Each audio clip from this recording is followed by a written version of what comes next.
जय श्री कृष्णा। राधे राधे। आइए सुनते हैं मकर संक्रांति की कथा, संपूर्ण पूजा विधि एवं नियम। मकर संक्रांति की कथा, पूजन विधि और नियम के अनुसार सूर्यदेव धनु राशि से अपनी राशि मकर राशि में प्रवेश कर जाते हैं, क्योंकि भगवान सूर्य 9 ग्रहों के राजा हैं। भगवान सूर्य के हम प्रतिदिन साक्षात दर्शन कर सकते हैं। भगवान सूर्य महर्षि कश्यप के पुत्र और अदिति के गर्भ से उत्पन्न हुए थे। अदिति के गर्भ से उत्पन्न होने के कारण इनका एक नाम आदित्य भी है। मकर संक्रांति की कथा पूर्व काल की बात है। राजा परहुवाहन महोदयपुर में राज्य करता था। वह राजा बड़ा धर्मात्मा, दयालु, गौ, ब्राह्मण और अतिथियों का बहुत ही सम्मान किया करता था। उसके राज्य में हरिदास नाम का एक महान विद्वान श्रेष्ठ ब्राह्मण था। उसकी पत्नी भी बहुत सुशील और धर्मवती थी, जिसका नाम गुणवती था। हरिदास विष्णु सेवक बड़ा तपस्वी था।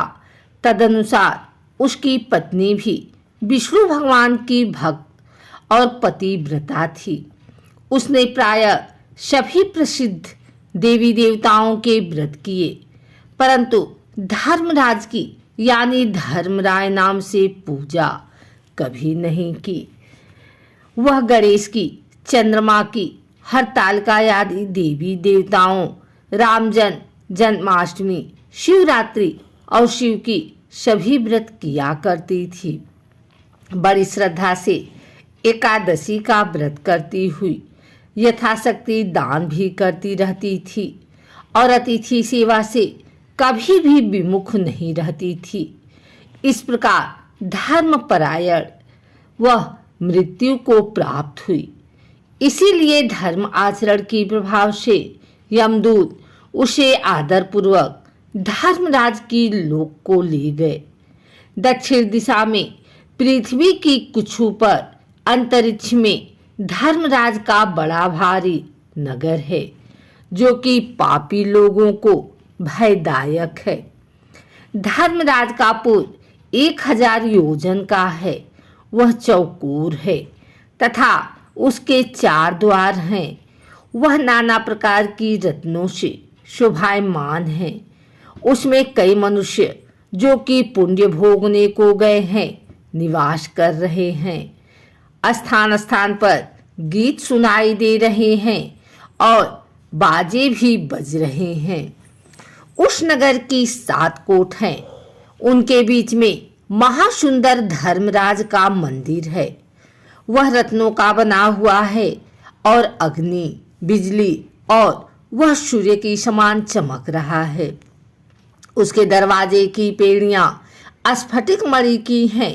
हीरो के कनियों से आंगन चमक रहा है। उसके माध्यम में अनुपम सुंदर सिंहासन पर धर्मराज भगवान विराजमान हैं। उनके पास चित्रगुप्त जी का स्थान है, जो कि मृत प्राणियों के पाप पुण्य का लेखा भगवान धर्मराज को सुनाया करते हैं। धर्मराज के दूत धर्मवती को वहां ले गए। उनको देखकर वह भयभीत होकर कांपने लगे और नीचे मुंह किए हुए खड़ी हो गई। चित्रगुप्त जी ने उसके पूर्वजन्म में किए हुए पाप पुण्य का लेखा जोखा पढ़कर सुनाया। धर्मराज जी उस गुणवती की, हरिहर आदि सभी देवों तथा अपने पति में भक्ति को देखकर प्रसन्न हुआ, लेकिन कुछ उदासी भी उनके मुखमंडल पर झलकती हुई दिखाई दी। धर्मराज जी को गुणवती ने निवेदन किया कि हे प्रभु, मेरी समझ में मैंने कोई पाप नहीं किया, फिर भी आप उदास क्यों हो? कृपा करके इसका कारण बताइए। धर्मराज जी ने कहा कि हे देवी, तुमने व्रत आदि से सभी देवों को निवृत्त किया है, लेकिन मेरे नाम से तुमने कोई भी दान पुण्य नहीं किया है। यह सुनकर गुणवती ने कहा कि हे भगवान, मेरा अपराध क्षमा करें। मैं आपकी उपासना नहीं जानती थी। अब आप ही कृपा करके कोई उपाय बताइए जिससे मनुष्य आपकी कृपा के पात्र बन सके। यदि मैं आपके भक्ति मार्ग को आपके मुख से श्रवण कर वापस मृत्यु लोक में जा सकूं तो आपको संतुष्ट करने का उपाय करूंगी। धर्मराज ने कहा, सूर्य भगवान के उत्तरायण में जाते ही जो महापुण्य मकर संक्रांति आती है, उस दिन से मेरी पूजा शुरू करनी चाहिए। इस प्रकार साल भर मेरी कथा सुने और पूजा करें। इसमें कभी नागा नहीं करें। आपातकाल आने पर भी मेरे धर्म के इन 10 अंगों का पालन करते रहें। घृति, यदा, लाभ, संतोष, क्षमा, यम, नियम द्वारा मन को वश में करना, किसी की वास्तु को नहीं चुराना, मन में पर स्त्रियों पर पुरुषों से बचना आदि। मन की शुद्धि, शारीरिक शुद्धि, इंद्रियों के बस में न रहना, बुद्धि की पवित्रता यानी मन में बुरे विचार न आने देना, शास्त्र, विद्या, स्वाध्याय यानी पूजा, पथकथा, श्रवण या व्रत रखना और तदनुसार दान पुण्य करना, सत्य बोलना, सत्यता का ही व्यवहार करना, क्रोध न करना, ये 10 धर्म के लक्षण हैं। मेरी इस कथा को नियम के सदा सुनते रहना और पथ पढ़ते रहना और यथाशक्ति दान और परोपकार करते रहना। जब साल भर फिर जब मकर संक्रांति आए तब उद्यापन कर दें। सोने की यदि असमर्थ हो तो चांदी की मूर्ति बनवाएं और विद्यमान ब्राह्मण के द्वारा पूजन हवन आदि करें। मूर्ति की प्राण प्रतिष्ठा कर पंचामृत से स्नान करा 14 उपचार से इसकी पूजा करें। मेरे साथ में चित्रगुप्त जी की भी पूजा करें। सफेद और काला तिल के लड्डू से भोग लगावें।